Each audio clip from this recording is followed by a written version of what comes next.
So when I first got the idea I wanted to start a YouTube channel, I'm like any other creator. I'm lost. I don't know where to go. And don't get me wrong, I'm still kind of lost, but I knew I wanted to do something that was loosely conceptual, but mainly funny and fun.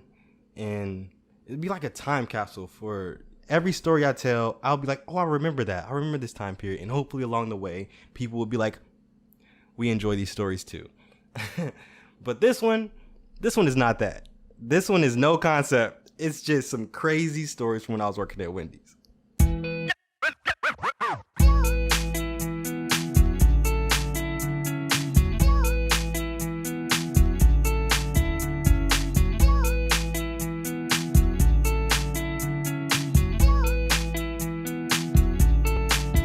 So it's April. So Wendy's was my first job I ever had. I started out when I was 17 and I worked from April to November. And all the things that I'm going to say in this video happened in that short time period. So God knows what happened after I left. But when I was hired on initially, I was hired by the greatest person that could ever hire you. My boss, my first boss that was there was a, not elderly, but older white woman. And she was everything you would want in the first boss. She was stoic and she was moral and she was wise. And she gave me life advice and it's like, listen, kid. And she's like, you know, the type of woman that is older and skinny and just grab you by the shoulder with like a bear clasp of working at a fast food restaurant for 40 plus years. And it would be like, you're young, do something with yourself, do something with your life. Amazing. But she left after 3 weeks. 3 weeks, and she retired, and she was replaced by her protege. And it was just, it mirrored Joseph Stalin. You know, he started out where she was all just like a kiss ass, and then when she got into power, she turned into God. She had a real God complex. She told me, she was like, I feel like you're my son, but not in the good way, in the you need to tighten up way. And I'm like, this place is about to be hell. And hell ensued. So it must be like my 4th day working there. And there's an older gentleman in front of me, a retired veteran. Shout out my last video. We love our veterans, but I'm on the register. I'm struggling. I'm sweating. I'm having a terrible time. Terrible go at it. And I hear arguing to my right. I'm like, this is sensory overload. I hate everything that's happening. And you're cussing in front of the old man. I'm like, cover your ears. Like, I don't know what they're doing. But I stop and I go, hey, what's going on over there? And he's like, oh, she arguing with somebody through the intercom. I'm like, all right, can't do nothing about that. But then it gets totally quiet. And that's way more scary than women arguing on the intercom. And they're like, oh shit, bro. Oh shit. She coming back around. She was not coming back around. She came to the front of the store where I work at, got out the car, came through the lobby, and she threw a strawberry lemonade on me. I'm like, bro, do you not know how drive-thrus work? Drive-thrus work where the nigga over on the fucking drive-thru is the one taking your order, not the one. Why would I? It's a woman that's arguing with you. Why? Whatever. Anybody who's worked at Wendy's, anybody who's ever went to Wendy's knows that if you get a strawberry lemonade at Wendy's, it's the most sticky thing ever. It's like the symbiote from Venom. It starts like at your finger and you get a little bit on your hand and then it just rises and it keeps crawling up you until you are strawberry lemonade. And that's 4 days in. That's tip of the iceberg. Let's talk about the time that an employee tried to rob us. You know what I'm talking about? So I'm what, 2 months in? I'm cool with all my coworkers. I'm good on the cash register now. I'm a cash register wizard. I'm making great conversations with the customers that come inside of there. I got a great rapport. We got regulars that all are cool with me. And then it's payday. And still, like, I'm just gonna call him Darnell. Darnell want to take his stupid ass in here with a stocking cap on. Like, bro, that is the worst form of disguise. You're better off with a mask that we be wearing during the pandemic.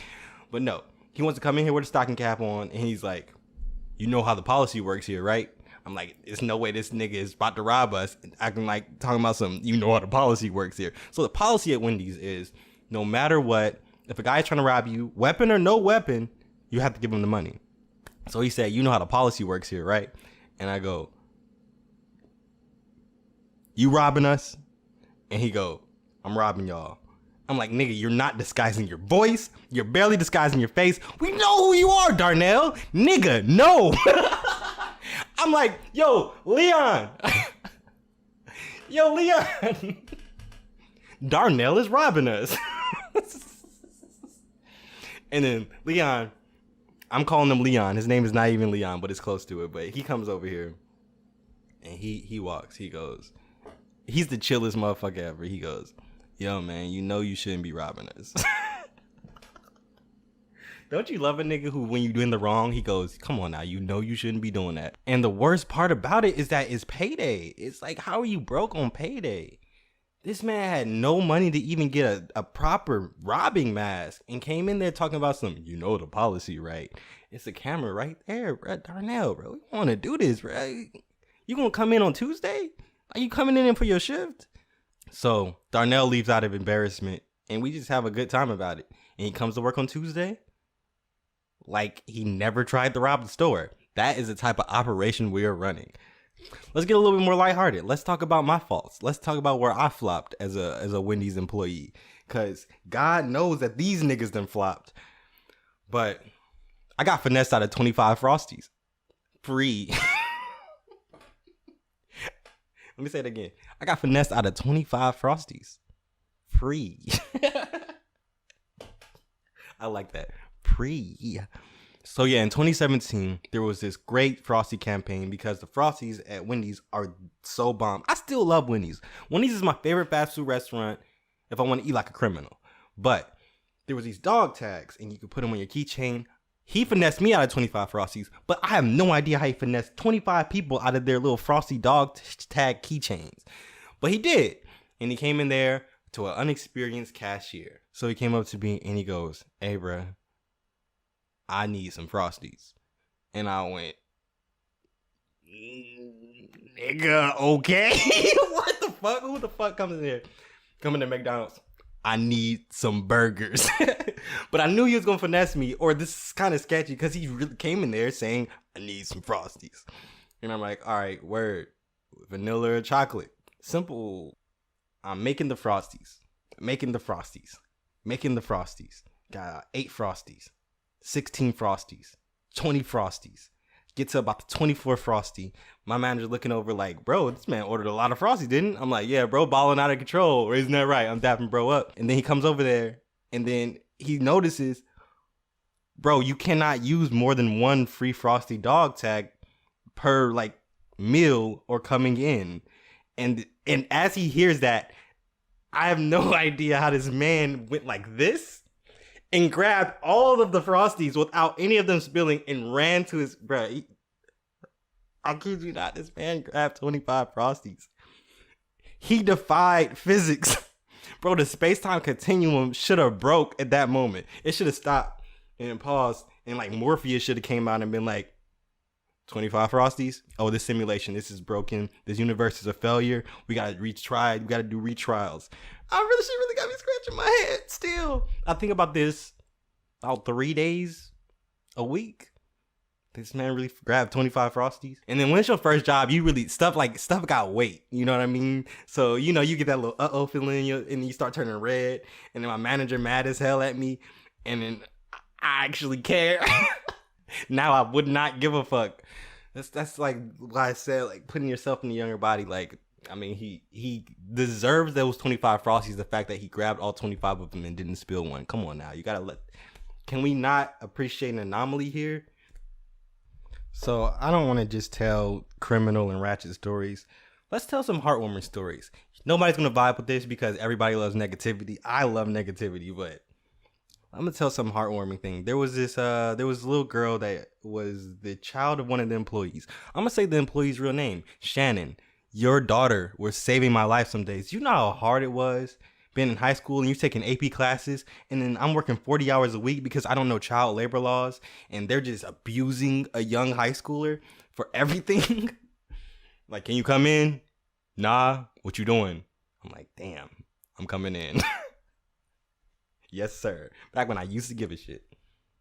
But this little girl, you know how kids are.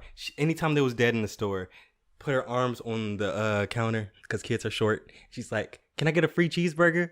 I'm like, do you have some money for a free cheeseburger? And she's like, I don't.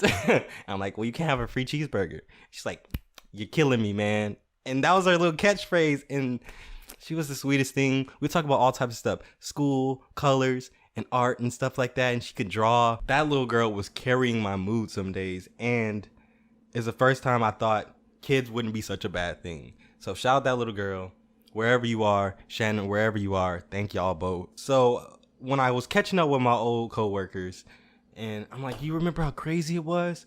You remember any crazy stories I might be forgetting about?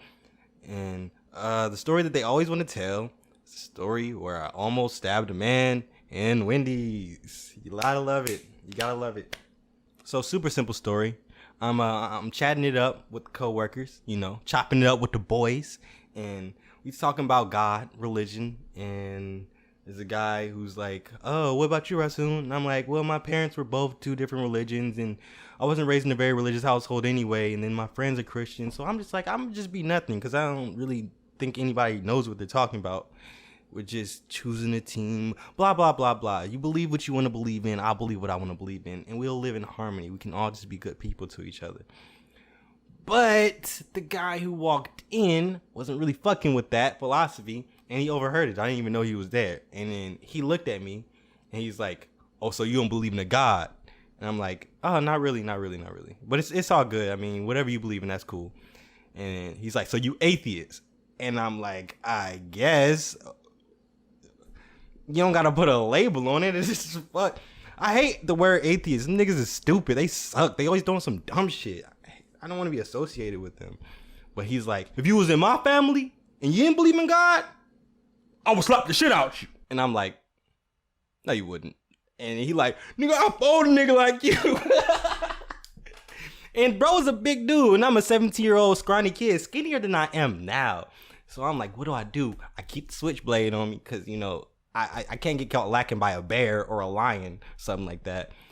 And I'm like, all right, bro, I'm about to come across. I'm going to see what you're going to do. And then, bro, I grabbed the knife, come around the corner, and then my coworker, my main, I guess like my coworker best friend, he grabbed my arm, and he go, my nigga, stop. Stop. I guess I would have murdered somebody that day. Or not. Or I would have just went around there and be like, hey, man. Wow. Y'all see the vibe? I'm not a murderer. I'm an optimist. I'm not a violent person at all, but somebody says they're going to slap the shit out you on a whim. Sometimes you got to take it there. And to tie this up with a nice bow, the reason why I quit. So I finally got put on a child labor laws by a nigga I did not like. So he's like, we should hang out sometime. And I'm like, I can't. I got to work. Great alibi. And a true alibi because I'm working 40 hours a week. And then he's like, you know that's child labor. I'm like, what? And I look into it and I'm like, wow. And I go to my manager. I'm like, hey, I know I shouldn't be working more than this many hours a week. And you're working me more than that. And I could like get this place shut down over this shit.